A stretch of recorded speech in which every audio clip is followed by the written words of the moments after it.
fight. Your heart beats fast, despite the truth that love is blind. I just wanna feel anything.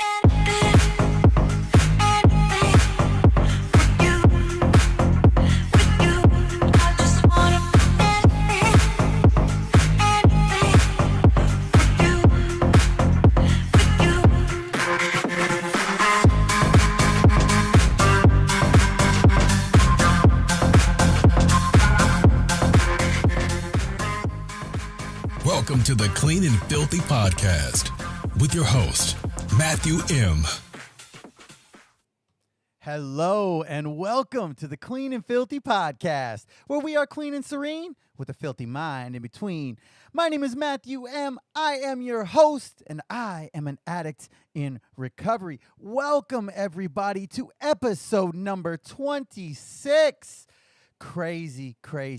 Before we go anywhere, I have to give the biggest shout out and the biggest thank you to every single one of our listeners, our viewers, our supporters, because this podcast, as of last week, has officially cracked quadruple digits, y'all. And I know for some people out there, other podcasts, quadruple digits is like, yeah, whatever. We get that every week. Yeah, well, this podcast, that's a big deal. We, as of air, we have officially been downloaded 1,013 times with an additional almost 1,300 views on YouTube. So I say from the bottom of my heart, thank you so much. It's crazy where we were 6 months ago. 6 months ago, this entire process was starting, and there was so much fear, and there was so much failure, the fear of failure and terror and needing to just say, help me. And everybody out there has come together to help support this podcast, and it is one of the greatest feelings I've felt. One of my greatest joys is being able to do this podcast and help people. And sometimes there's little things that happen that really make me feel like something's working, and hitting quadruple digits is one of them, y'all. I'm telling you, like seeing that, I'm literally, I got goosebumps. I'm so excited. So thank you all so much. I couldn't have done it without y'all. Truly, this is one of the most gratifying feelings that I've had in my life, especially for anything regarding recovery, because this shows that this podcast and this product is getting out there and potentially helping others, and that is what we are trying to do. So I had to get that out of the way first and foremost, because I was so excited. I literally wanted to do a surprise episode just to say thank you to everybody. Hopefully you follow me on social media, so you got the thank you that I put out there earlier in the week. But huge thank you to everybody. So much. I hope everybody had a wonderful week. I hope everybody's staying healthy, safe, with the numbers going back up and things getting crazy again. We're going to get into some of that in my favorite moment of the week, but I'm so thankful that we're here, that you guys are here with me, and I love you all. So before we get any further, we got to give a huge thank you to our episode sponsor, Etc. by Emily. If you are looking for a job, or if you need event or party staffing for your event or party, head on over to our website. All of the information is listed in the description below. If you do end up going over and getting a job, make sure to mention that you heard about them from Matthew M. on the Clean and Filthy podcast, so they know that their sponsorship is working. Also have to give a huge thank you to our theme music for the Clean and Filthy podcast. It's Anything by Valentino Khan, Alice in Wonderland. Huge shout out to Mad Decent Records for giving us the privilege of using that song, and me the privilege of getting to hear it at least twice a day, every single Tuesday. Shout out to them. Also, huge thank you to our VIP supporters. These are the people who are supporting this podcast through Patreon. If you would like to become a supporting member, best thing to do, head to the website, www.cleanandfilthypodcast.com. top right corner, all of our social media links. Make sure you are liked and subscribed to each and every one of them. But on the far right side is our Patreon link. And you can head over there. You can make a donation to this podcast. And if you do, you will get one of these awesome Clean and Filthy podcast stickers to display wherever you like. And you'll get a shout out on air like these wonderful people who are helping support this podcast. And they are Alex B., Sage A., Cindy, Stephanie, Shar, Liana, Clint, and Alex T. Thank you all for your continued support. So very much appreciated. The support that I've been able to receive through Patreon has helped this podcast grow in technology, grow in advertising, and all of those things tie together to be able to carry our message out to the masses. So thank you all so much. What's up, everybody? If you're on the chat right now on YouTube, checking out the live stream, what up? Let's get that chat popping. For anybody who's listening on a podcast directory and doesn't know, we do live episodes every single Tuesday at 5 p.m. Arizona time, live on YouTube.com. So if you're listening right now on a podcast directory and you want to check out the live stream, head on over there. Make sure to follow us on all social media links and make sure to be subscribed on YouTube so you get a notification as soon as we go live and you can partake in the group chat. If you're on the group chat right now, what up, y'all? Thank you for being here. Thank you for the YouTube views. I love it. I appreciate it. And if you really want to help this podcast grow, make sure to download this episode wherever you consume your podcast from. Even if you listen to the whole thing on YouTube, if you don't mind, head on over to any of the podcast directories because we're listed on all of them. Apple Podcasts, Google Podcasts, Spotify, Deezer, all of them. We are up there. And so please make sure to throw us a download. It really helps our numbers. That's what really helps us grow. Our YouTube views are great, but with how things are on YouTube and the algorithms, you have to get tens of thousands of views to really make any headway into being publicized or pushed on YouTube. So the best way we can grow is through all of the downloads on podcast directories. And while you're there on a podcast directory, please make sure to throw us a rating.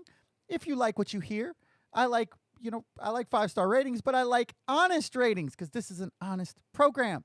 So if you hear something that you like, please make sure to rate it. Please make sure to share it to anybody and everybody that you possibly can. If you feel they might get something out of this podcast, they might hear something they like, please make sure to share it. That is how we grow, and that's how we've gotten to quadruple digit downloads. So again, I'm going to probably say thank you about 400 times during this episode, so I apologize in advance, but thank you all so much.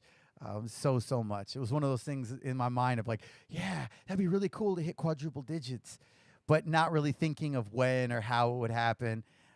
But it did 6 months in, and I'm so grateful. Thank you so much. So before we get into our first segment, we need to talk about what we are, what we do, what we don't do. Again, my name is Matthew M. I am an addict in recovery, and this is the Clean and Filthy podcast. We are a weekly podcast focused on 12-step recovery. We talk about the things that us addicts in recovery go through on a daily basis, how we use the 12-step model to grow as people, how we become better human beings and leave the world a better place. But as I always say, the beautiful thing about recovery is that it's not just about taking the drugs away. So if you're here right now and maybe you aren't an addict in recovery, stick around. Maybe you'll hear something you like. And if you do, as I said, please make sure to share. But I want to make sure to stay in line with the tradition. So I will not be speaking from a point of authority for any one specific fellowship. I will not be speaking in regards to what my personal home group is or what my personal fellowship of choice is, or I won't be giving recommendations about treatment centers or sober livings or recovery residences or how to get a sponsor in this fellowship or anything of that nature, because I do want to make sure that we are as inclusive as possible within a unified front of recovery, not regarding one specific fellowship or another. But if you have any questions for things and topics that we do not personally cover on air, please reach out to me and I would be more than happy to give you whatever guidance or help I possibly can.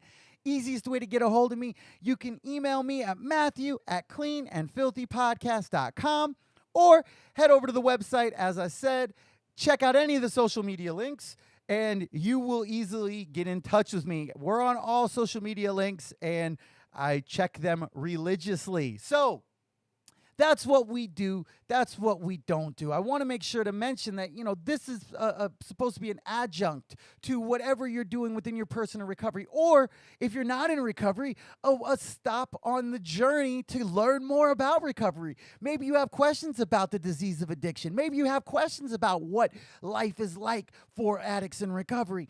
This is supposed to be an opportunity for that, to cultivate a community, a safe, empathetic group, as we're going to talk about a little bit later in our first segment here, of knowledge, of trying to shed light and become a beacon of hope within recovery, to show that recovery is possible.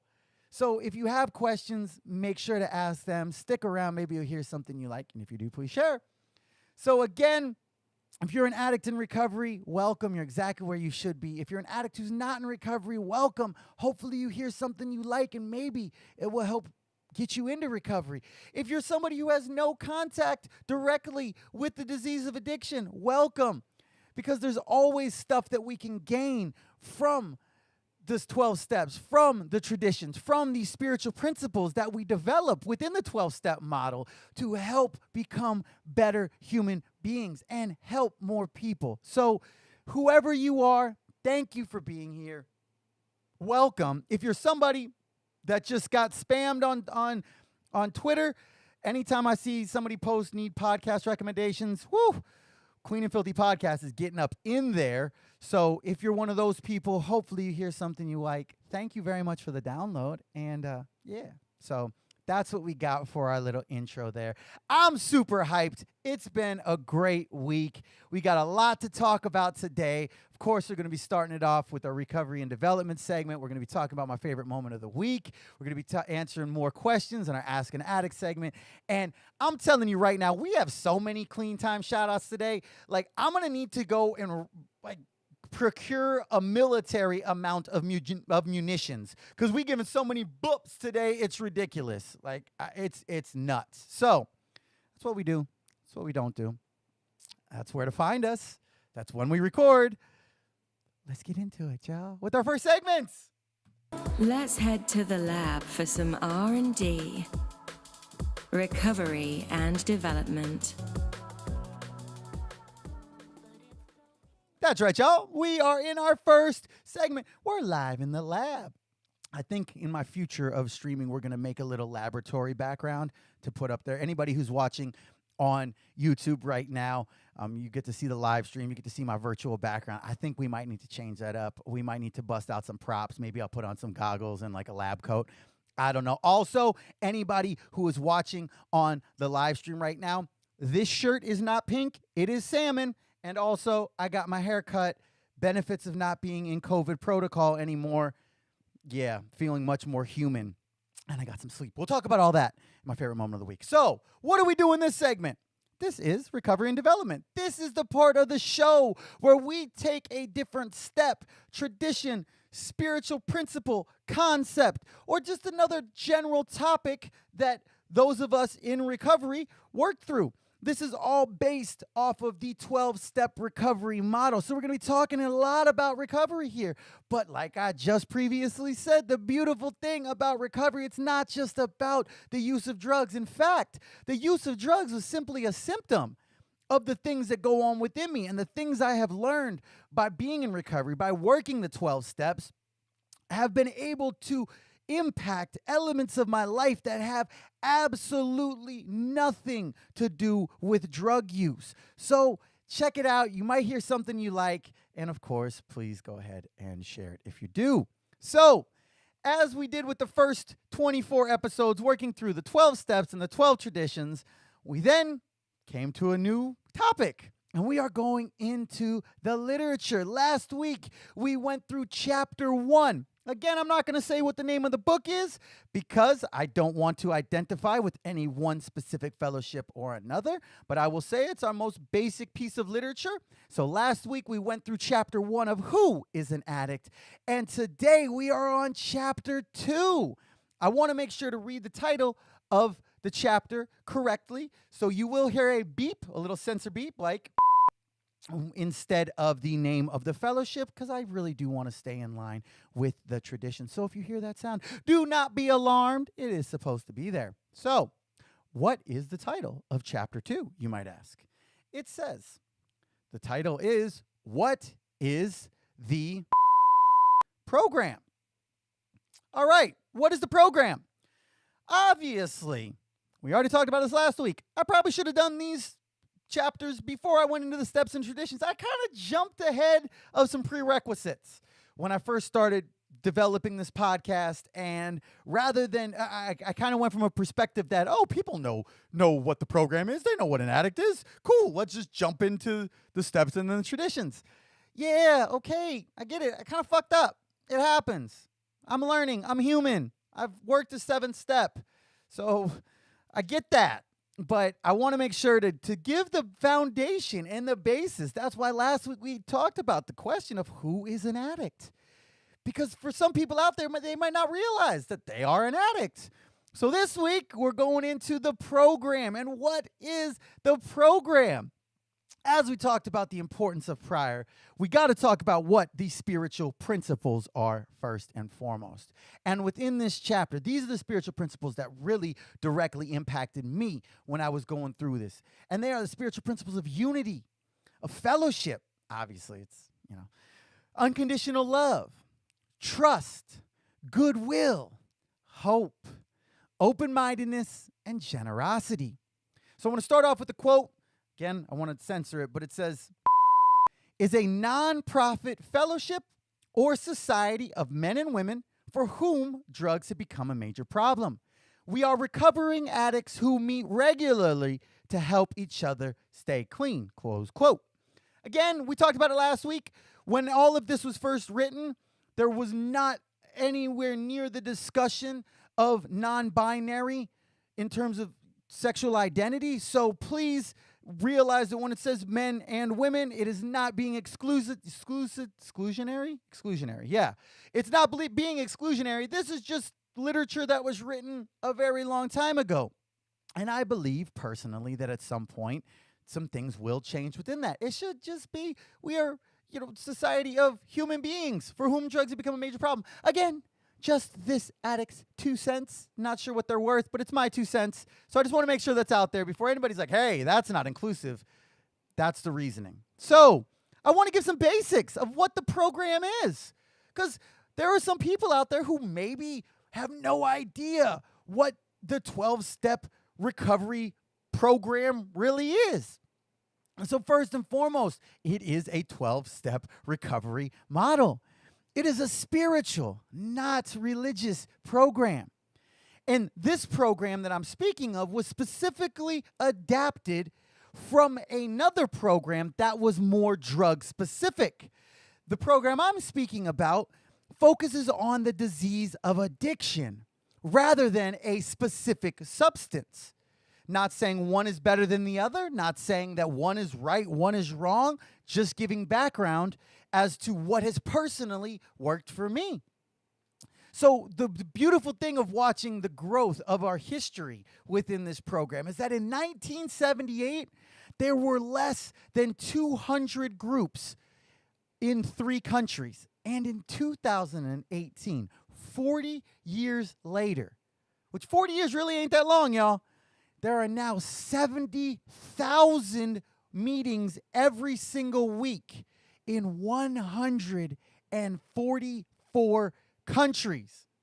Like, that type of growth is ridiculous. It's incredible for somebody like me. And for me, that's additional proof that this program of recovery that I am a member of truly works. It truly works to have that kind of growth and to be able to help that many people. It's incredible. So before we go any further, I want to we got to talk about what is a fellowship. It says fellowship or society, right? All right, so what is a fellowship? I mean, what is a fellowship? Let's get some dictionary answers here for us. It says a fellowship is a friendly association especially with people who share one's interest. Another definition was the quality or state of being camaraderie. Camaraderie? I can't say that word, y'all. Oh my goodness, that's just Help me. yes. Next one says fellowship is a feeling of friendship that people have when they are talking or doing something together and sharing their experience. Mind you, these are all definitions of the word fellowship, not from a recovery perspective. But it's interesting, the words of experience, because we talk about experience, strength, and hope so often. So we're going to talk about that a little bit further. So how is this program? How is it a fellowship? Well, the first thing that it said in there was a shared interest, right? Our shared interest is our recovery from the disease of addiction. And another word you hear in there is experience, and that sharing our collective experience, strength, and hope. And then it also mentioned friendship, right? So the friendships that we have together with others who are learning to live without drugs. There's a feeling of belonging. There's a feeling of belonging and a feeling of unity because we are unified within this fellowship by a common goal, by a common, first off, a common factor of the disease of addiction, but then a common goal of being able to recover from the disease of addiction. And I could say, I can walk into a meeting anywhere in the world and I can feel like I belong. I can feel comfortable because I'm with other people that are like myself, that are no better, that are no worse, that are just human beings recovering from the disease of addiction, just like myself. And that feeling of belonging for somebody like me really carries a lot of weight. And it's interesting because, and I've shared this before, in my prior to active addiction life, I was involved in a lot of things. I was involved in sports. I was involved in music. I had a lot of friends. But now in recovery, I feel like I truly belong and I truly am the human being I was meant to be. And I'm sure for some people out there, especially normies, people who aren't addicts, who aren't too familiar with the disease of addiction, that might sound really weird. Like, you went through all these great things in life, but you feel most yourself with a group of drug addicts? Yeah, I do. Because I know that these people are just like me. And I know that we all have this common goal and we all are working towards something. We all have a desire to get one more day clean. So when I walk into, when I zoom into a meeting that's being held in another country, in another language, where I don't understand any of the words that are being said, I still feel like I belong. I still feel like I belong because I'm an addict just like they're an addict. And they might be speaking another language. They might be a different religion. They might have different cultural background than myself. But I belong because I'm an addict. I have the same feeling of empathy for them that they have for me without language involved. I went to a meeting one time in Idaho. And we talked about this on the show before where I didn't know anybody. One person I was there with, that's it. And immediately I walked in and felt at home. The meeting was run a little different. The people were a little different. The way the things they said, the format was a little different, but we were all the same. It says in the literature, after coming to the fellowship, we found ourselves among a very special group of people who have suffered like us and found recovery. Because that suffering is something that all addicts have felt. And maybe it wasn't as bad as some people's. Maybe it wasn't as deep as some people's suffering. But every single addict has felt some level of suffering. Whether you were the absolute, no issues at all, super rich addict, or you were the addict who was living on the street, panhandling to get dope. We all have suffered. But coming into the program and seeing like-minded people, all unified, all recovering from the same thing that we are. That leads to hope. To walk into a room with no time, withdrawing, feeling like shit, and seeing people happy and laughing, that's hope. It might be annoying at first, especially if you're feeling like shit and you're seeing all these people all happy. That might be annoying at first, but we keep coming back, and that turns into hope. We see that because then we look at it like, if they're doing it, why can't I? It says in the literature, if the program worked for them, it could work for us. And of course, a lot of us, like myself, when we first come into the program, we want to find those differences. We want to find those reasons why I'm different than that addict, or why this addict wasn't as bad as me. But once we finally work through those things and we stop looking for those differences and start accepting the similarities, we can start to see that, wow, this program has worked for that addict, and that addict, and that addict, and that addict, and that, and this room full of addicts. Why couldn't it work for me? It could. And I can tell you that it can. It says in the literature, our program is a set of principles written so simply that we can follow them in our daily lives. You'll hear it a lot in recovery, that the program is a very simple program. I'm not saying it's easy, but it is very simple. We simply look at what has worked for countless other addicts before us and work our recovery based on that. I'm not doing anything different within my 3.5 years in recovery than any other addicts before me. I go to meetings, I have a home group, I have a sponsor, I work steps, and I'm of service. Those are the 5 suggestions that were suggested to me at one of my very first meetings when I was still in treatment, rolling in the druggie bus to that meeting. And those are the same 5 suggestions that I implement in my life today. Those are the same 5 suggestions that I told sponsees or newer members, and I've heard other members tell other members. Why? Because it works. Because it is at the most simple level how this program works. We don't have to complicate it with other steps or other requirements. I do those 5 things, and it'll work for me like it has worked for so many others. It says in the literature, the fellowship has many years of experience with literally hundreds of thousands of addicts. This firsthand experience in all phases of illness and recovery is of unparalleled therapeutic value. We say it a lot. The therapeutic value of one addict helping another is without parallel. And I know for me personally, this is the truth. This is the key to why I'm clean today. This is the key to why I am in a program of recovery. Because I could never stop using. I tried so many different ways. Even before I admitted that I had a problem or that I was an addict or that I had maybe had the disease of addiction, well before any of those things that we talked about last week in episode 25 of the Clean and Filthy podcast, which if you haven't checked it out, please head over and download it and check it out. But before any of those things happened, I tried to stop using.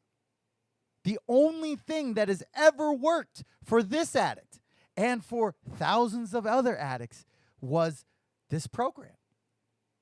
And when I say this program, I don't just mean this program. I mean a 12-step program of recovery. I can only speak about my experience within the 12-step program that I personally go to. Because I was never able to stop until I was able to sit down in a room full of other addicts recovering from the same issues that I was, going through the same things that I did. And I tried simply going to outside help. I had a therapist. I didn't stop using.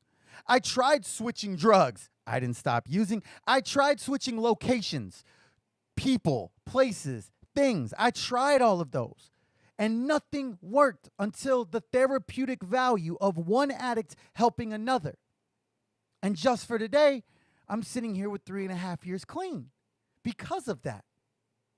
Because when I learned from this therapeutic value of one addict helping another, I learned about spiritual principles. And we talked about this last week of how lacking I was in spiritual principles, especially towards the end of my active addiction. The concept of a spiritual principle was so foreign. I was strictly living in defect. And once I learned these spiritual principles, I started seeing ways and means and opportunities to implement them in my life instead of living in those defects. Because I came into this program and had that therapeutic value of one addict helping another, I got a sponsor and I started working steps. And within working the steps, I was able to implement the inherent spiritual principles within them. It says in the literature that the 12 steps are positive tools that make our recovery possible. And again, this is my experience, strength, and hope, as is for thousands of other addicts. There might be people out there who are like, I didn't do the 12-step route, and look, I don't use drugs anymore. Fine. If that's your story, that's cool. I'm not saying you're wrong. I'm not saying I'm right. All I can do is share what has worked for me. And the only thing that has worked for me is the 12-step model. By working the 12 steps. And as it says, they made my recovery possible. And then even within the rooms in the program, I learned about how to be of service, how to stop looking at my own selfish wants and needs. I looked at what I could do to help others from an altruistic perspective, not trying to get something from somebody. Not trying to finesse a couple extra grams, not trying to finesse a bag, nothing like that. Selflessly looking to be of service. What is that? That's not what addicts do. Addicts don't look at how to be helpful without benefiting themselves. We talk about it. The core of our disease is obsession, compulsion, and complete self-centeredness. If it's complete self-centeredness, how the fuck can I be selfless? It doesn't happen. But becoming a member of the program allows that to become a thing. I also want to talk about where it says nonprofit. It says up in above, nonprofit society of men and women. All right. It says in the literature, we are a nonprofit society and have no dues or fees of any kind. Each of us has paid the price of membership. We have paid for the right to recover with our pain. Regardless of what that pain is, we all, as addicts, have gone through that pain. And whatever that amount of pain is, that was our price of admission. That was our price for membership. There's no fees or dues. We are self-supporting financially. But that doesn't mean that any member has to pay. I've heard that before. I don't have money to put in the basket. I can't go to a meeting. Bullshit. Bull motherfucking shit. Never is it required for somebody to make a donation to the meeting. If you can, you do. If you can't, you don't, and that's okay. So using that as a reasoning is bullshit. It also says in the literature, no initiation fees, no pledges to sign, no promises to make to anyone. Anyone is able to become a member. There's no financial responsibility or anything like that. No financial needs to become a member of the program. And there's beautiful ties into the third tradition. If you're not familiar with the third tradition, I highly recommend going back and checking out episode 15 of the Clean and Filthy podcast, where we discuss tradition number 3 in depth. But I'm going to give you a quick little what is tradition number 3. The third tradition says that the only requirement for membership is the desire to stop using. So that means to become a member of this program, you need to have the desire to stop using. That doesn't mean that you have to be clean when you go to your first meeting. We hope that after your first meeting you will be, but that doesn't mean that you have to be. That doesn't mean that everyone who comes into the program will stay clean or will stay in the program. All it means is that you simply have the desire to stop using. And nothing else matters. Nothing else. Just the desire to stop using. It says in the literature, anyone may join us, regardless of age, race, sexual identity, creed, religion, or lack of religion. Anyone is welcome if you have the desire to stop using. Doesn't require a resume, doesn't require you to be this race or of this culture or of this gender. None of that matters at all. All that matters is the desire to stop using. And when we have this variety of membership within our program, this variety of backgrounds, of cultures, of religions, of genders, of sexual identity, to all of these aspects, we have to talk about how important unity is. And that's why having a unified message is vital for the growth within the fellowship. We've talked about unity a lot because having a unified purpose, just like we have a unified cause within the program, all of us are unified, recovering from the disease of addiction. We also need to have a unified message. We talk about before the primary purpose. The primary purpose is to carry the message. And what is the message? Is that an addict, any addict, can stop using, lose the desire to use, and find a new way to live. So whatever our backgrounds are, if we have that as our message, it translates to any religion, it translates to any gender, to any cultural background, to any race. If that is being kept as the primary purpose, we are unified, especially when we're in our meetings. In our meetings are where most of the program is experienced on a topical level, if you will. It says in the literature that a meeting happens when 2 or more addicts gather to help each other stay clean. So technically, anytime that I am hanging out with another member of this program, we're having a meeting. If we're talking about recovery, we're having a meeting at the most basic sense. But most people think of meetings as larger groups, like a home group, where people go to meetings and, everybody gathers together and we share our experience, strength, and hope. And then, we hang out afterwards and go to Oregano's. Not an endorsement of Oregano's, but their cookie pizza thing is fucking fire. And we go there and we mob out with 25 deep and take over the patio and have fun. But our meetings are the place that most people are first introduced to the program, which is why having a unified message and not carrying the mess is very important. As we talked about before, having a unified message is attractive. It's about attraction, not promotion. It says in our literature that our meetings have an atmosphere of empathy. In accordance with the principles of recovery, we try not to judge, stereotype, or moralize with each other. We want our place of recovery to be a safe place. And this is why it says that we are not under surveillance from law enforcement. We are not directly related to any outside enterprises. We don't require any background checks for membership to the program, so that we all have a place to freely and safely share our experience, strength, and hope during our recovering from the disease of addiction. We can share safely amongst our peers and our equals, and we can feel that sense of identification and belonging. And when we can feel that sense of identification and belonging, it helps that hope grow.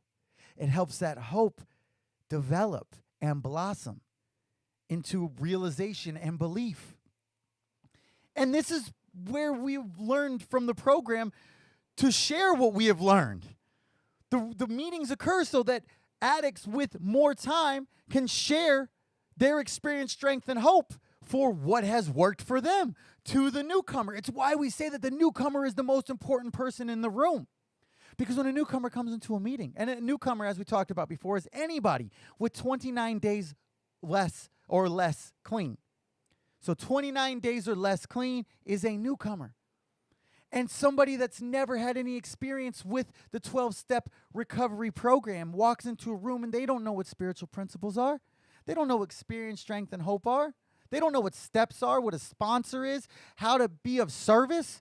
So it's on the addicts with more experience, strength, and hope, to share that, because we can only keep what we have by giving it away. That part. It says that everywhere in the literature. Everywhere in the literature. It says we can only keep what we have by giving it away. And that is the fact. Because if all of us who have experience don't give that experience, strength, and hope to the newcomer, what the fuck's the newcomer gonna get? The only reason I have any knowledge about this program is because of my predecessors, the people in this program before me who have experienced, have developed strength and developed hope within from other members to then pass it down to me. It's the ultimate hand-me-down system in the most beautiful way. Because each level that experience, strength, and hope is handed down to the next member, that member is then able to add their own personal experience, strength, and hope to what they've gathered to then help share to the next person to continue that process down. And that's why the newcomer is the most vital, because without the newcomer, there wouldn't be a program. At some point, the program would cease to exist. As the last member who's no longer sharing experience, strength, and hope with anybody, because there's no newcomer there, that the program's going to end. But as long as we can continue carrying that to the newcomer, as long as we can be out here talking about recovery and how beautiful the life of recovery truly is, the more that we have the opportunity to help somebody become a newcomer, to help somebody become that person with 0 days walking into a meeting, terrified, confused, scared, and maybe hear that message, that life-saving message, that they can do it too. So that then, a couple years later, they can be doing the same thing. And it continues, which is one of the greatest honors that I've had being in recovery, is being able to help carry that message, to be able to help shine light on recovery. Because for me, recovery is everything, man. I love it. I love it so much. But we've talked about how big meetings are and how important meetings are, but we also have to mention that meetings are not recovery. Meetings are not the 12-step program. They are a part of it. They are definitely a part of it. Going to meetings is a very important part of the program, but it's not the program. It's so much more than that. It's being of service. It's doing step work. It's having a sponsor. It's sponsoring people. It's all of the other elements that go on within our life. That's how we truly work the program.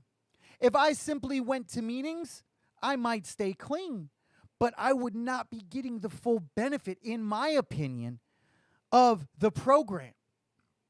The program has so many more elements to it than simply going to meetings. And I'm not here to say that somebody out there who just goes to meetings, that they're less of a recovering addict. I'm never going to say something like that, because that maybe is what works for them. But for me personally, for this addict, for Matthew M., I need more than meetings. I need to be of service. I need to have a sponsor. I need to be working steps and traditions. I need to have a home group that helps keep me accountable when I haven't been doing as many meetings.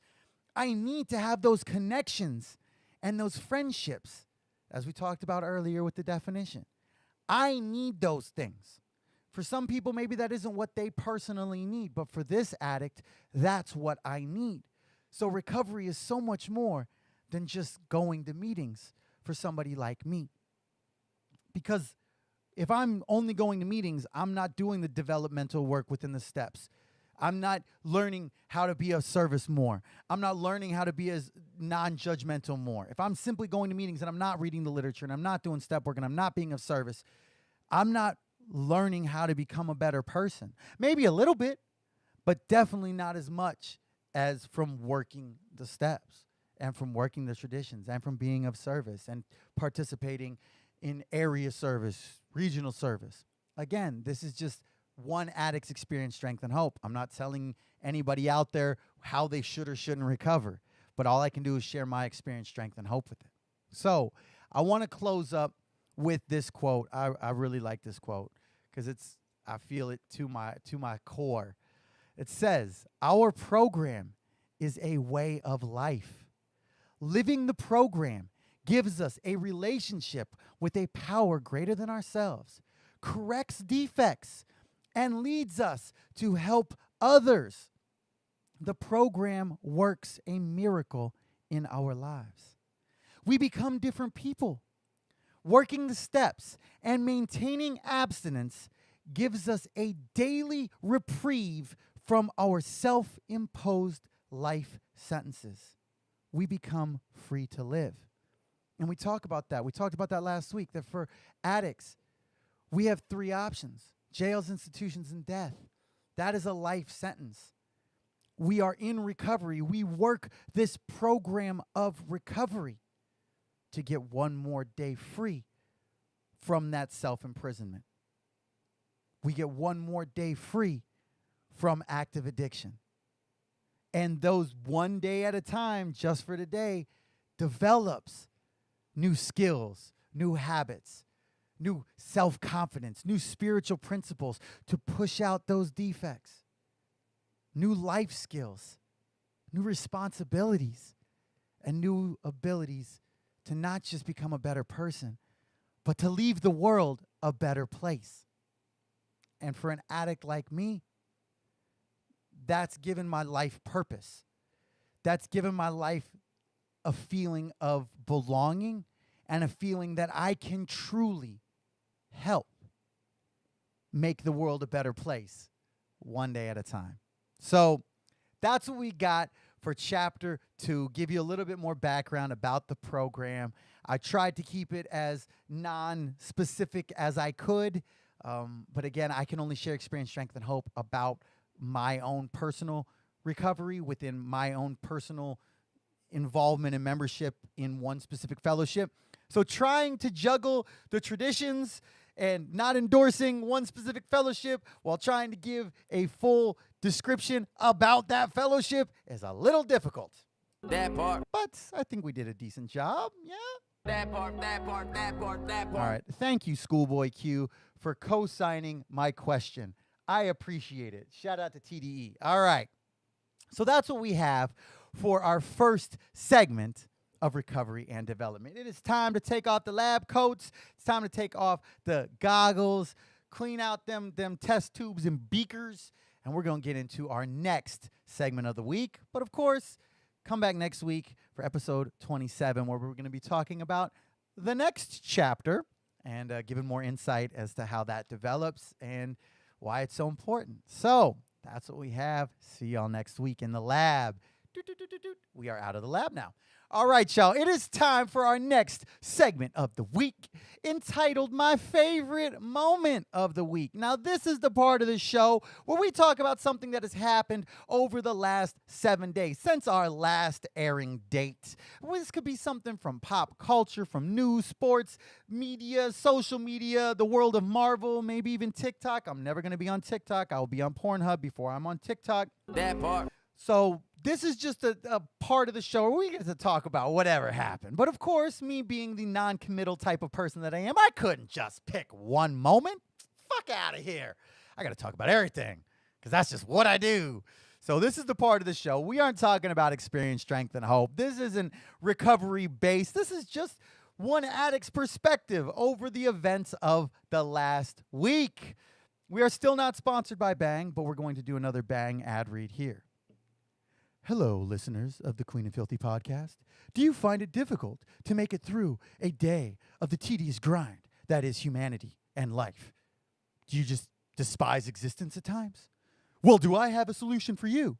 Introducing Bang Energy with 300 milligrams of caffeine, EAA aminos, super creatine, and ultra CoQ10. Revitalize your mundane existence. Get rid of your existential dread with copious amounts of Bang. Get Bang deep today.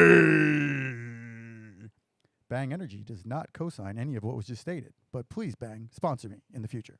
All right. I'm trying to give variety to my ad reads here. I know they're ridiculous, but when my background is nothing but cases and cases of bangs, it's all gonna pay off. That part. All right, y'all. So let's get in. Let's get a little sip of the Bang.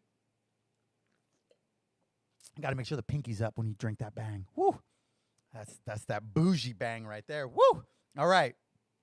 What happened in the last week? First off, one of my favorite moments of the week is not having COVID. As we discussed last week, I was in isolation because of potential contact, whatever, but neither myself nor my son have COVID. Also, favorite moment of the week is having air conditioning today. So like I said, 3 negative tests. I'm good. My son's good. Hooray for that. Awesome. Also, my air conditioning is back working because on Saturday, my air conditioning went out and it was 95 degrees in my condo. Shout out to my son. Like, real talk, I don't understand how this kid was staying as happy as he was because he was a literal bucket of sweat. He looked like somebody had poured water on his head and it was just leaking down him. And he was just chilling. He was just playing, running around, just fine. I don't understand it. He was doing way better than I was. I was salty as fuck. So shout out to him. Also shout out to sleep because, and I will again give a shout out to all single parents out there because my goodness, 12 straight days of not having good sleep. It's a problem for an addict like me. So I got some really nice sleep last night. So I am refreshed and feeling good. Also got to do the weekly fitness update. Even though I have not been of fitness for the last 2 weeks, that is going to be changing tomorrow. We are going to be starting our all core and cardio month of August 11 days late. But we're going to be starting it. I'm not sure how long we're going to continue it, but we're going to be starting it tomorrow. Also showing what happens when you don't work out for 2 weeks. I'm down to 212 pounds, or 212.8. So I'm sure a lot of that's just muscle loss because I've been eating like a trash panda. Moderate trash panda. Not horrible trash panda, but moderate trash panda. So, also have to mention something we talked about last week of being back on the sticks on an Xbox One. I was talking about how I was just going to destroy my cousin's kill-death ratio. Nah, son, I upped that motherfucker. Apparently, when it comes to Call of Duty, Black Ops, Cold War, whatever the most recent one is, I'm kind of a savage on it. Like, apparently my Call of Duty skill completely depends on which game I'm playing, because when I was playing Modern Warfare, I was kind of trash. But I got up on Cold War, and oh my goodness, I increased this kill-death ratio. I had 2 games of 4.0. I went like 40 and 10. I constantly was having a consistent kill-death ratio of like 1.75 to 2. I won a free-for-all. Like, low-key, I might have to buy an Xbox. I'm just saying. Like, as soon as I had that 4.0 game all in my mind, I'm like, I could be a Twitch streamer. I could do it. I could do it. People will watch me play video games. Again, I had those grandiose thought processes sometimes. Same thing when I went and hit golf balls at the golf range, and I felt good about it, and I was like, I'm going to be a fucking pro card-carrying member of the PGA, like, next week. There's still defects in here, y'all. It's not an overnight thing. They still come back sometimes. I digress. Got to give a shout out real quick for the Olympics. So they're done. They wrapped up.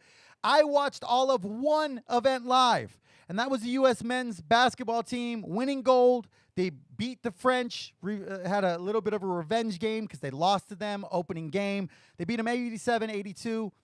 Shout out to KD, because not only did dude just sign a $198 million contract to stay in Brooklyn, but he scored 29 points, nearly matching the 30 that he has dropped in the last 2 gold medal games. Him and Carmelo Anthony, are now the only 2 male NBA players with 3 Olympic gold medals. Shout out to him. Also, great bench input from Jason Tatum. And it is the 4th straight Olympic gold for the men's basketball team. Hooray. And this was definitely the most adversity that the team had since 2004, when the U.S. team took bronze. That was pretty much the rock bottom hopefully for U.S. men's basketball. And congratulations to Greg Popovich. I can't stand him, but he's an incredible coach, and he made a nice transition from Coach K, so shout out to him. But this winning the gold medal, just felt so different than previous gold medal games. And maybe it was partly me just not being that into the Olympics this year. Maybe it was just how crazy the schedules have been because of the COVID and all that. I don't know. Could have been the condensed season. Could be possibly that the rest of the world is catching up to our skill level, because it didn't feel like previous gold medal games. And I'm not even saying like the dream team gold medal games, because that was just a clinic. Like that was nonstop clinic of basketball. But even in more recent years, it felt much more like, oh yeah, I mean, obviously U.S. is going to win this. Like obviously. And this year was like, are they? Let's hope they do. Are they going to? I don't know. Are they?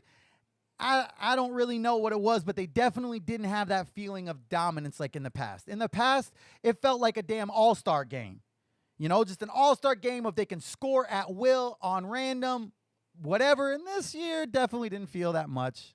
But shout out for another gold, because guess what? A gold medal is still a gold medal. That part. Next up, we got to talk about the U.S. women's basketball team winning gold, 7th straight gold medal. Literally, the Mercury players alone on that team probably could have just won the game, period. Shout out to Diana Taurasi and Sue Bird. Both of them got their 5th gold medal.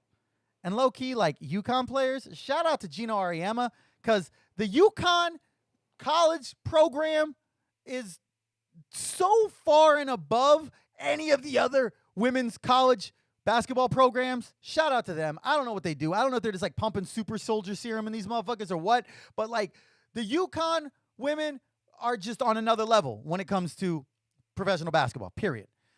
Also got to give a shout out to Allison Felix, officially becoming the most decorated track and field star in history for the U.S.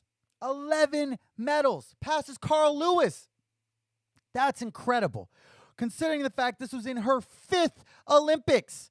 Same thing with Diana Taurasi and Sue Bird. The fact that you're in 5 Olympics, that's 20 years of time. So in 20 years of time, you are still one of the top athletes in your respective sport? That's fucking nuts. Like, think about that. Think about all of my listeners and viewers out there, okay? Think about something you're really good at right now. Now, imagine being 20 years older and doing that thing. Are you really going to be one of the best in the world? I can think of a few things I do pretty damn well. Am I still going to be doing them that well 20 years from now? Probably not. Maybe I will be the Allison Felix of whatever it is that I was thinking in my mind. Maybe I won't.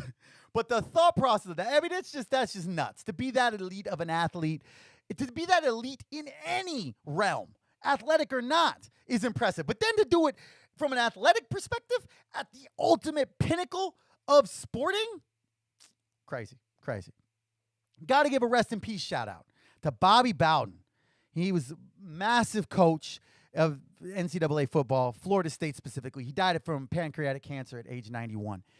I have a lot of extended family in the northern Florida, southern Georgia area.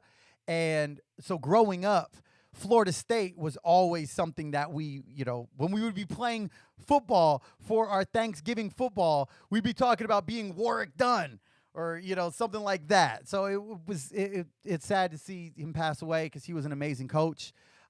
Also, we're going a lot of sports in a row here. I'm sorry, but it's me. So there's going to be sports. So we have to talk about the TBT. It's the basketball tournament. It's this tournament that's been going on since 2014. It's a 64-team single elimination tournament that's broadcast on ESPN. With this year, the winner of the tournament, the team that wins it, gets $1 million. And oh my goodness, oh my gosh, the winning shot.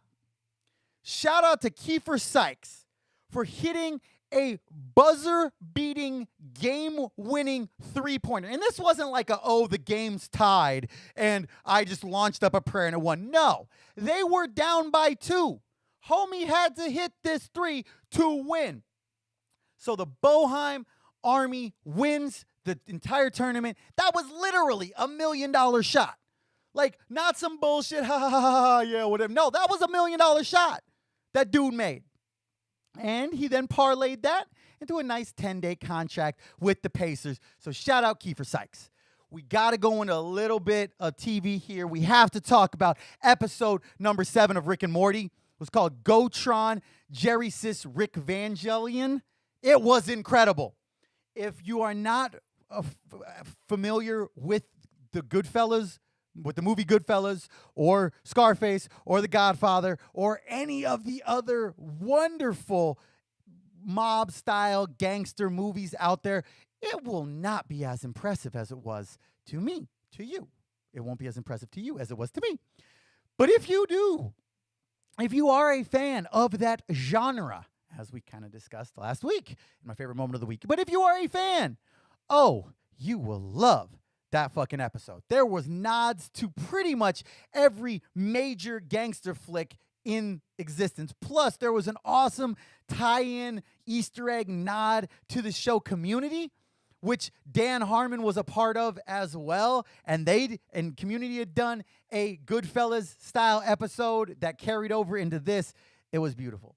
Got to give a shout out as well. I'm very excited and hoping with very high hopes that Kanye drops Donda in the next week. He did a couple listening parties in Atlanta and in Vegas, and then now is living inside of the Mercedes-Benz Stadium in Atlanta. He's been doing live streaming with no sound, so nobody could hear it. Then he did another listening party where he was pulled up by wires on his chest. Literally looked like he was being sucked into a UFO till he was like 50, 60 feet in the air. Very pseudo-religious style, whatever. But everybody's saying it's going to be classic Kanye, so I'm still here for it. It might be the end of me being here for Kanye's releases, but I'm still here for it. We have to talk about the most recent episode of Dave. Episode number 9 was everything. If it weren't for the beautiful Chuck episode with Benny Blanco, this would have been the best episode of the season, point blank, period. And my goodness gracious, I want a pet anteater so badly. Like, anybody out there has the plug on pet anteaters, but like the pretty ones, like the one that was in that episode. I don't want them ugly joints. Like, I want a little smaller one that looks fuzzy and furry that I could hold and cuddle. Holla at your boy. I think I need a pet anteater. And it was so full of nightmare fuel. If you don't watch Dave, whether you like hip-hop or not, which if you don't like hip-hop, sorry, I'm probably going to lose a lot of y'all in about a second here. But whether you like hip-hop or not, it is such a well-written show. It's a well-written show that just so happens to do with hip-hop. It's kind of like the show The League, at least for the first few seasons. That was a very well-written show that just so happened to do with fantasy football. And I knew plenty of people who couldn't give a shit less about fantasy football, but still were super vibing with that show. Same thing with Dave. Whether you like hip-hop or not, whether you're going to understand all of the elements of it as or not, or when Sway Lee comes out or Doja Cat comes out, you might not understand who those people are or care. But the show in general is so well done, and the writing is so well done. Check it out. That's all I'm going to say about that. I should be doing Bang commercials. They should be hiring me. FX should hire me to do promos for Dave. Like, real shit. If real talk, if anybody from FX is listening out there, holla at your boy. All I need is just like a couple product placements. Maybe have Dave listening to the Clean and Filthy podcast in an episode. I will shout y'all out. Shit, I will put an emblem of Dave back here on my background. I don't even need to do the Clean and Filthy podcast background anymore. It's everything's sponsored by Dave. Shout out to y'all. Dude, let's do that. Have my people call your people. And when I say my people, I mean me. All right, cool. But my favorite moment of the week, and woo, this was fun. So, again, I'm sorry. If you don't care about hip hop, I'm gonna lose some people here. I accept that. But if you do care about hip-hop, something beautiful happened on August 3rd. And I am talking about the versus battle between the Lox and Dipset, the Diplomats. So what is Versus?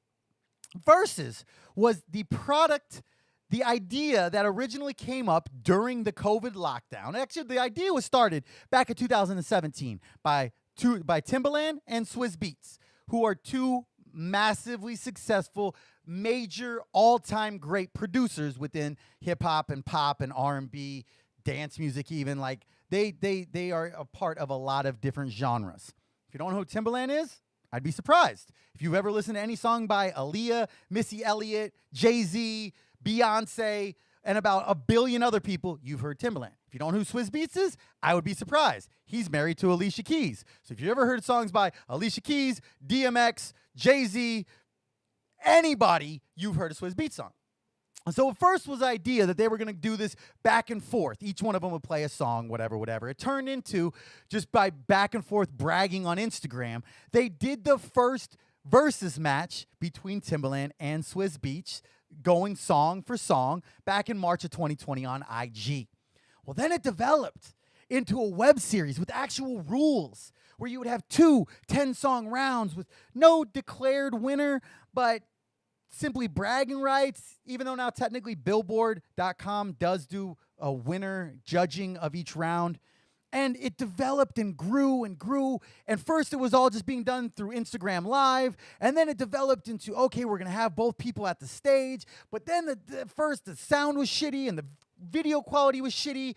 And they decided to get sponsored. Well, they didn't decide. Roland, the very, very prominent audio video company, sponsored them and literally said, you can only do verses if you're using Roland equipment.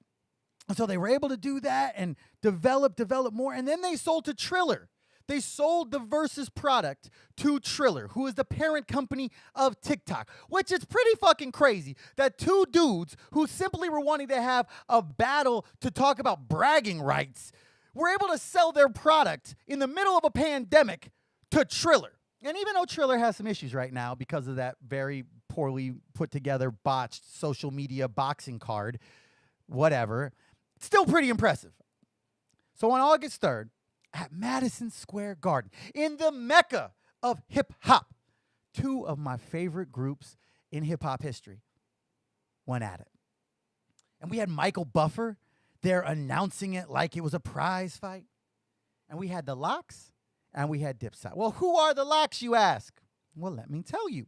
The Lox are comprised of Jadakiss, Styles P, and Sheek Louch. They were originally signed to Bad Boy Records. They came together in 1994 from Yonkers, New York. They were signed to Bad Boy.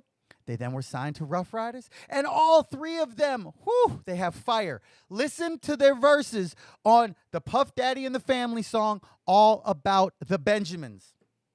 Also, side note, Jadakiss and Notorious B.I.G. wrote pretty much all of Puffy's verses for that album. They're lyrical greats. Their debut album, Money, Power, Respect, went certified platinum. And over the last 22 years of the career, they've only released 4 projects as a group because each one of them has their own solo grind. Each one of them has developed from their initial group setting into being solo artists. And with the exception of Sheek Louch, who never really got to complete commercial success like Styles and Kiss did, he still was producing underground loved albums. But Jadakiss and Styles P have had #1 style songs, have won Grammys for their songs. All right. All 3 of them are lyrical powerhouses.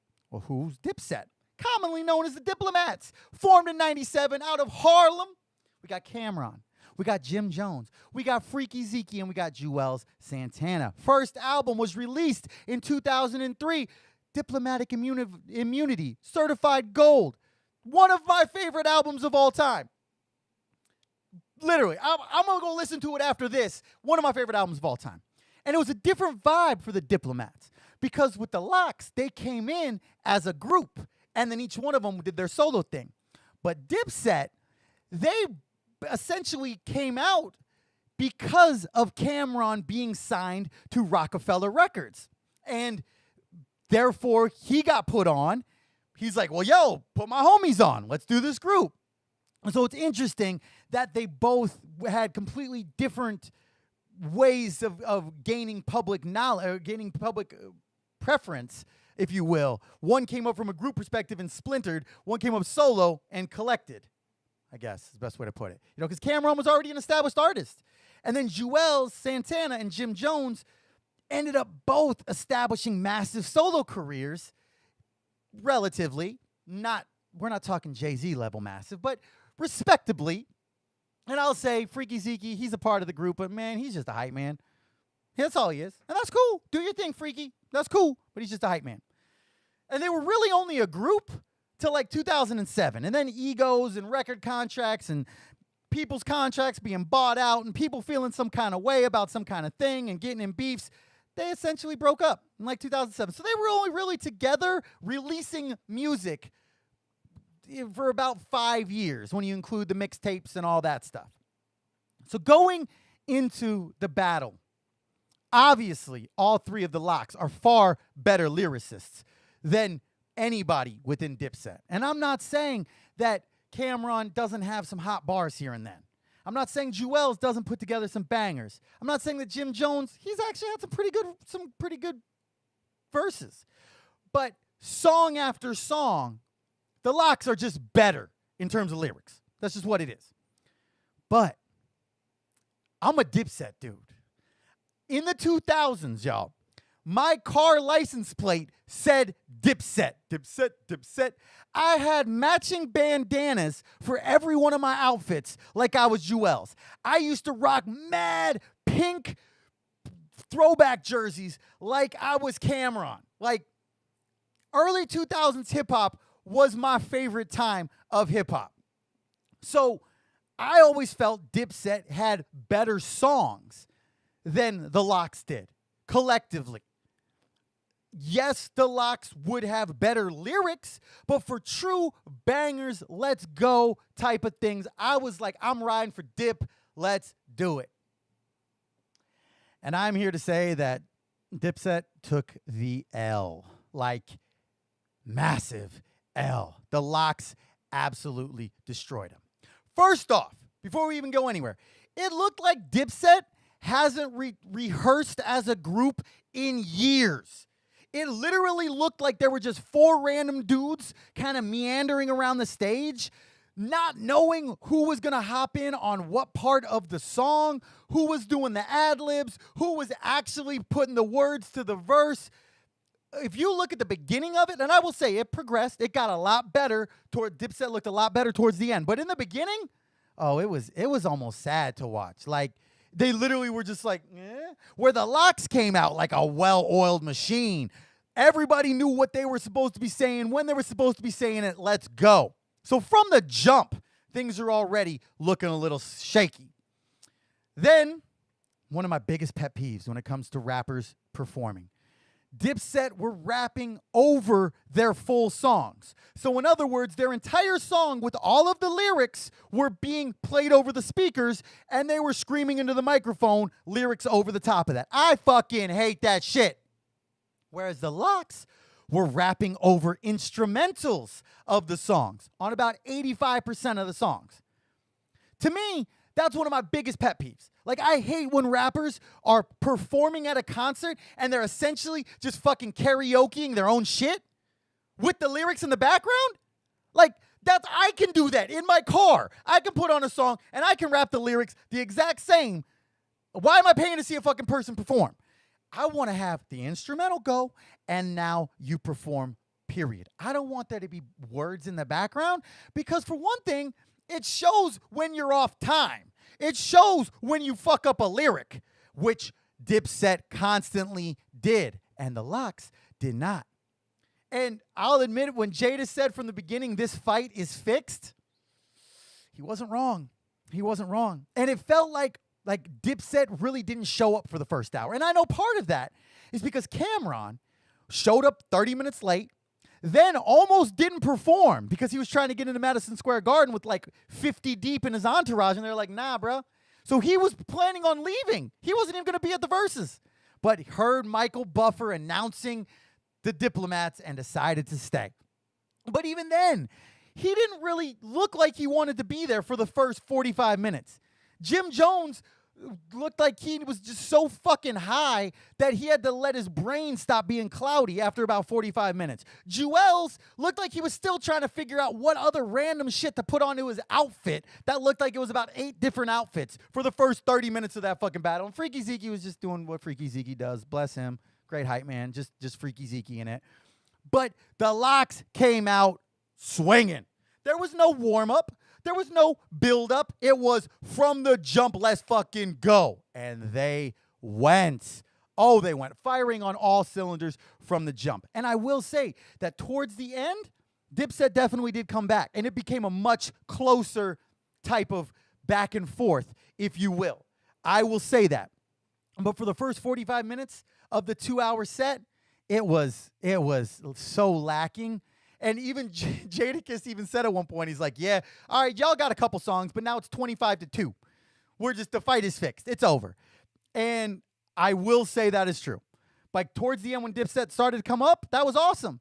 But at this point, it was the fight was already over. It was done. Like the Lox had already won it. I will say though, the best moment from either one of them, either group, was Dipset Anthem. When the Diplomats didn't rap over their words. They just went off the top, how it's supposed to be done, with power, passion. The whole crowd was vibing. That was the best moment. I literally just got goosebumps thinking about it again. That was the best moment. So even though the Lox definitely won it, the person who really won it was me. I fucking won it because this was all the best vibes of 2000s hip hop. It was everybody talking shit on each other, snapping on each other, and they ended up saying at the end that they had said they wanted to do that. They wanted to go at each other. It's kind of like the rap group Slaughterhouse. The point of Slaughterhouse is for each one of them to show their dominance. And this is exactly what went on at this versus. People talking shit about what each other was wearing. One point, fucking Jewel's got his bandana snatched. Cameron kicked Styles P. Like, it was, if you didn't know that they were all homies, you'd be like, man, these motherfuckers about to start shooting. Like, what is this? But it was all for love. And being able to feel that excitement again and see that love for the musical art form that I've loved since I was 10, 11, 12 years old, and to be able to relive that amazing time of it was beautiful. And for all of the SoundCloud mumble rap bullshit ass trash music that comes out and is shoved down our throats every day, being able to see what in my mind was some of the best times of hip hop was beautiful. And also got to give a shout out to Jadakiss, because not only was he obviously the star of the show, but he parlayed that into having 5 of his songs now in the top listened songs on Apple Music. So that was my favorite moment of the week. If you don't care about New York hip hop from the early mid-90s to mid-2000s, I'm sorry. But guess what? This is my favorite moment of the week. Not Charles, mine. So hopefully somebody out there watched the versus battle. Let me know what you thought. You can't tell me that Dipset won. I'm sorry. As much as I love Dipset, they didn't win. It's a fact. The Lox smashed them. But regardless, it was a great night. Even with all the random fuckery that occurred and people not getting off the stage and people being late and all that shit, it was still a really beautiful, awesome performance that I was very hyped to see. And they're supposedly all going on tour together, and I probably will find myself at that concert, probably in a matching Diplomat's velour sweatsuit with a matching pink bandana. I will put up pictures.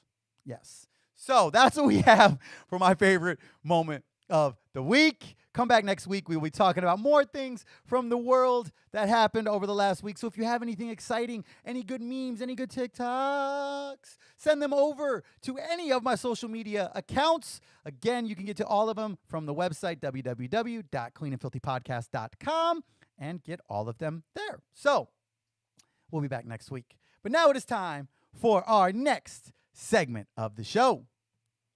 It's time to Ask an Addict with your host, Matthew M. That's right, y'all. It is time for our third segment of the show, entitled Ask an Addict. This is the part of the show where we answer questions submitted by our listeners and our viewers. And this resident addict, the resident addict of the Clean and Filthy podcast, gives his opinions. There's a little bit of experience, strength, and hope in here, but it's a lot of just my personal opinion. So if you have any questions that you're curious about, whether they're about recovery or not, this is like a Reddit AMA. Ask me anything. I love answering questions. So if you have any questions that you would like my opinion on, my perspective on, my 2 cents on, or because I talk so fucking much, it's probably more like 22 cents, please hit me up. I would be more than happy to answer those things.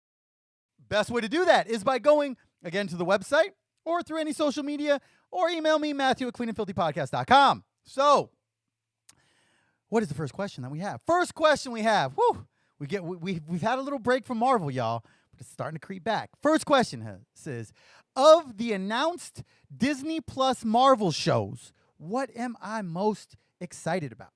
So let's look at what shows have been announced. And these aren't just shows that are like in production. These are shows that have been announced at the last, Kevin Feige mentioned these. And they are Marvel What If, Miss Marvel, Hawkeye, Moon Knight, She-Hulk, Secret Invasion, Armor Wars, Ironheart, I Am Groot, and the Guardians of the Galaxy Hollywood special. So those are the ones we're looking at. First off, I have to say, these are my top 3. Because of course I can't just say what my favorite one is. Why would I ever answer somebody's question directly? I can't do that. That's not in my fucking nature. I'm going to give you all my options, because why the fuck not? So, number 3 on this list is a very interesting one for me, because it's She-Hulk. And even though I don't care about this character at all, and I'm not even really a big fan of the Hulk or the Red Hulk or the Abomination or any of that whole part of Marvel, the fact that She-Hulk is going to be played by Tatiana Maslany. Maslany? I don't know how to pronounce her last name. I've tried. But the old girl from Orphan Black, y'all, she alone has me hype as fuck about this show. If you've never watched Orphan Black, watch it. She is absolutely incredible in that show. And having her acting ability brought to this character, it makes me very excited to actually like this character and actually care about this character. Plus, we're going to have at least a cameo by Mark Ruffalo back as Bruce Banner and Tim Roth as Abomination. Not only was he in the Shang-Chi and the 10 Circles trailer, he's also going to be in this show. So I'm excited about that. Next up, we're talking about Don Cheadle a lot these days, but I am very excited for Armor Wars. It's going to be starring Don Cheadle as War Machine, and I feel just from what I've heard about it that it's going to be quite similar to The Falcon and the Winter Soldier, which has been my favorite Disney Plus show as of yet. So I'm very excited about that. But the one I'm most excited about, and this is going to be surprising to some, I'm sure they probably figured it was going to be I Am Groot, which I am excited about that, but whatever. I don't know enough about it. But the one I'm most excited about is Hawkeye. And I know people are out there like, what? Who the fuck gives a fuck about a Hawkeye? What the fuck's a Hawkeye? This motherfucker that shoots arrows? What? Okay. Calm down. Take a breath. Here's the reasoning. I personally have always loved Jeremy Renner as an actor. And I personally have always really liked Hawkeye as a character, even though he's often the most forgotten, least cared about, most shit on Avenger. Because he doesn't have superheroes powers. He doesn't have some special suit that has pulsars, cannons in it. He doesn't have a super soldier serum. He doesn't have gamma radiation poisoning. He's not a fucking god. He's a dude.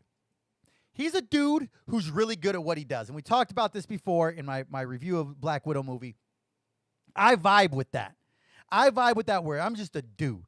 He's a dude who's really good at shooting arrows. But it's more than that.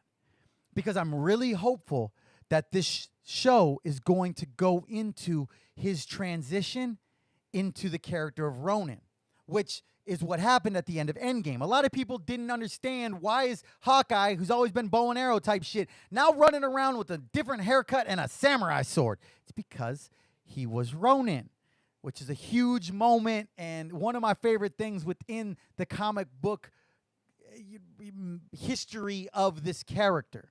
So that's why I am most excited for Hawkeye. Also, because of the knowledge that we're going to have more of Florence Pugh as Yelena Belova, thanks to the awesome end credit scene of Black Widow. That's why I'm most excited for Hawkeye. Also, it's coming out later on in this year, so I don't have to wait till like 2023, which is probably when I Am Groot's going to drop. So That's why. That is my absolute. That's my top pick. Let me know what your guys' top pick is. Of those announced, what are you most excited about for the Disney Plus MCU shows? All right, next question. It says, when are you planning on adding guests to this podcast? So this is something we've talked about before, about being able to have people on this show as co-hosts or guests to be interviewed within how I've already set up the basis of this podcast. And the element of having a live stream makes it a little bit more challenging. But I will say that after I finish going through these chapters of the literature, we are going to start bringing on guests and doing some interviews as well. So anybody who's out there who's sick of seeing just me and Groot for 26 straight episodes, don't worry. You will be getting a reprieve and have at least somebody else to look at as well. But there's a lot of elements that go into that. There's a lot of elements of how to properly stream it. If I'm not streaming it, how to have recorded it from somebody who's in another state, edited it, sound mastered it, turned it into a video file to play during the live stream. There's a lot of things that are being experimented with, thought of, hypothesized around, and progressing from there. So it is in works. I'm saying that. And it should be within the next month is the thought process. And I'm not saying that it will then mean every episode is going to be within, going to have an interview on it. I'm not going to say every episode is going to have a co-host. But things are expanding beyond the steps, the traditions, and the literature as we go further. So stay tuned, and you will get more information. Woo! All right, next question. I love this question. Question says, how are you always so happy? It's really fucking annoying. Verbatim. That is verbatim for the question.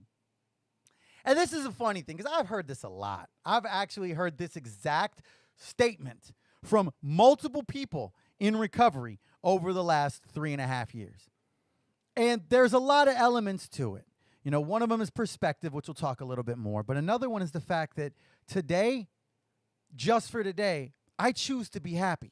And I'm not saying that, if you're not happy, it's because you're not choosing to be happy. I'm not saying that. But for me personally, my personal experience, strength, and hope within this question is that I choose to be happy. I choose to find the positive in things that maybe there isn't positives in. I've talked about this before when my car got impounded and I had to walk like 4 miles in the middle of December in a suit, and nothing seemed positive about that. But in that moment, rather than bitching about it, I said, wow, I'm so happy that I didn't get arrested because I had dope in my car. I'm so happy that I didn't get arrested because I had warrants. So I was able to find a little element of positive. And sometimes I can do that to detrimental elements, to detrimental levels. I can find the positive in situations that maybe there isn't a single positive, but I will find some way, almost I'll manipulate my brain into thinking that there's a positive. I don't know if that's a good thing or not. I should probably talk to my therapist about that. But for me personally, I can find the positive out of something. And I was never able to do that in the past. We talked about before the ability of being able to change my perspective. In the past, I always had bad days, and bad days would turn to bad weeks and bad months and bad years and bad lifetimes, especially towards the end of my active addiction. But today, I no longer look at things from the perspective of bad days, good days. I'm looking at it from bad moments. And so even in days that have a lot of bad moments, there's still always that good moment that I'm clean. And if I'm clean and an active member of this program, then it's a good day. And so I'm able to change that negativity that fueled my existence for so long and turn that into a positive.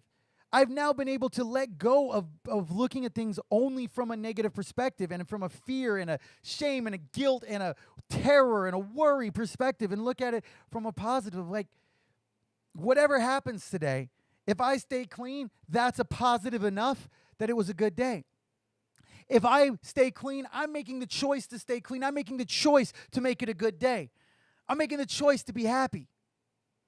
And that doesn't always happen. I'm not 1000% always all good. But when I can take the positive out of a situation, then I'm able to stay positive within that situation. You know, we could look at the last 12 days where I was 100% solo, full-time daddy, not getting any sleep, no, seconds to myself, whatever. And I could have viewed that as like, oh my God, this is horrible, this is terrible, this is awful. I could have done that. And the old me, the selfish me, would have done that. But instead, I get to say, God damn, how fucking amazing is it that I get to be here for my son? I get to be a father, full-time, no help, nonstop. And I know there's some people out there who have always been single parents. They're listening to me right now like, motherfucker, shut the fuck up. But for me personally, that was a huge positive. I got to spend time with my son. I got to be a father. So I'm taking those elements. If I look at a situation that has negativity in it, or what my brain might perceive as negativity, instead of internalizing that and letting that control how I feel, I can grow. I can find the positive in a situation. And for me personally, that's how I stay happy.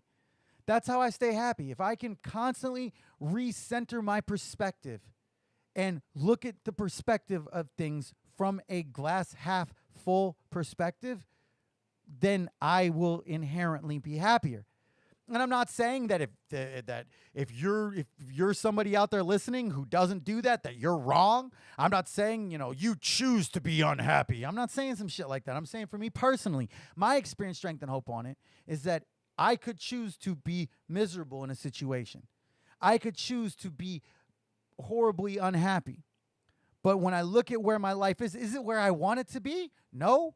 Is it where I thought I would be when I was before active addiction? No.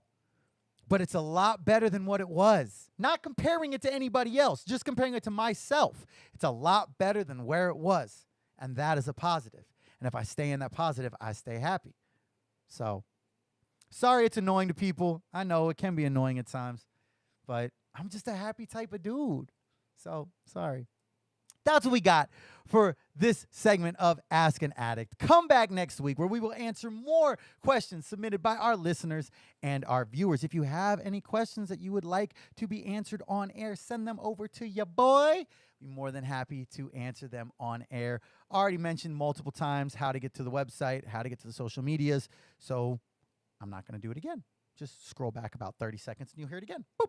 All right. Well, we are almost out of time, y'all. But we can't close without them clean time shout-outs.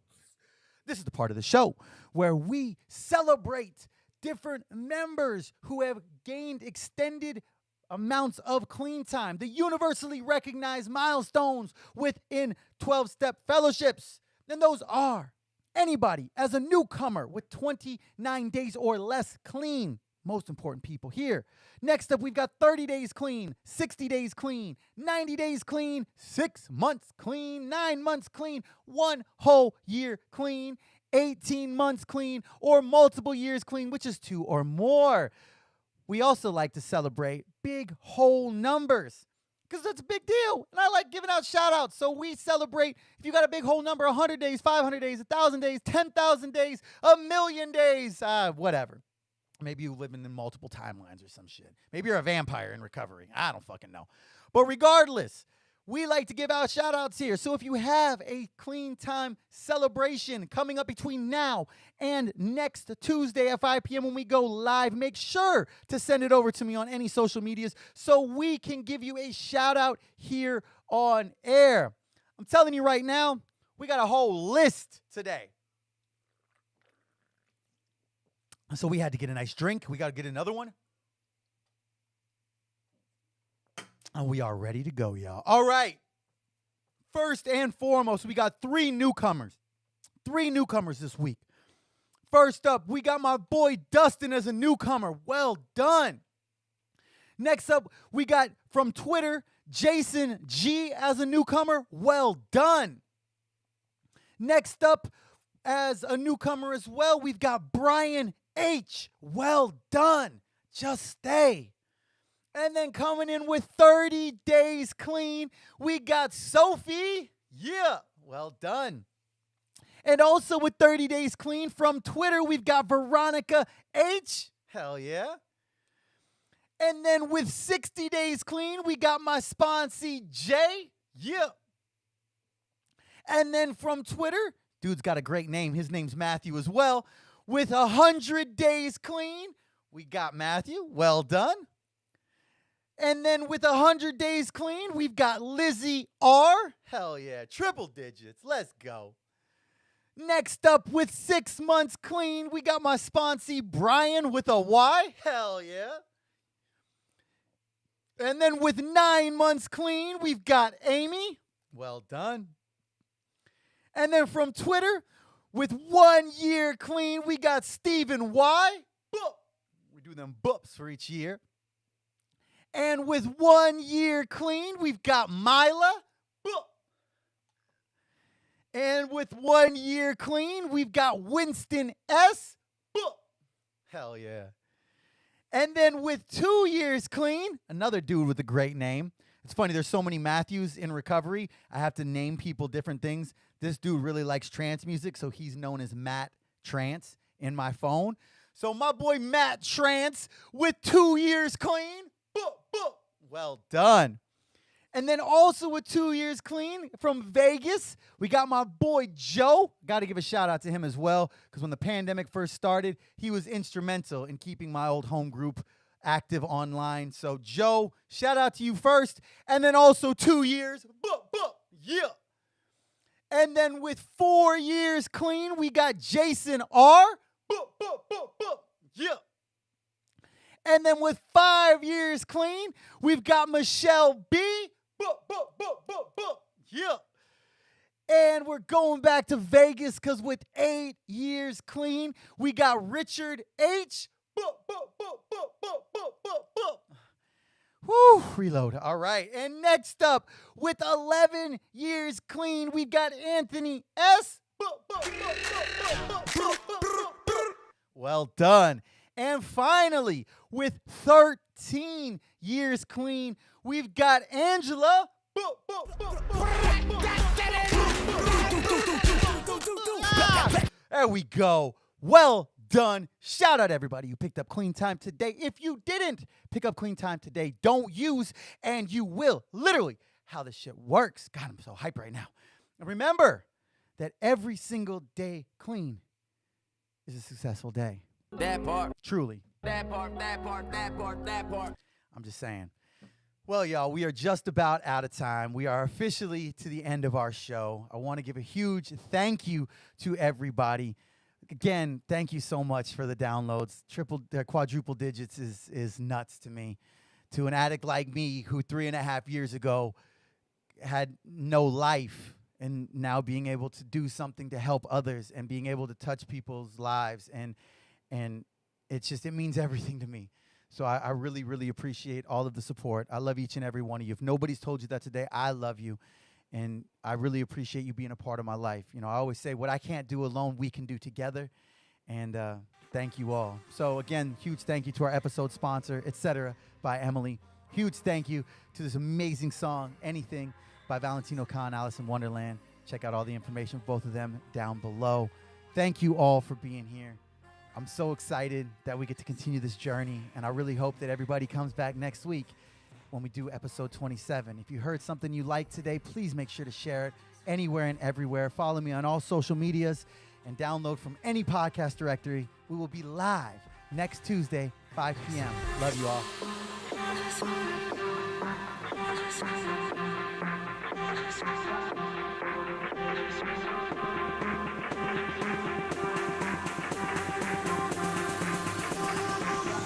I just wanna feel anything.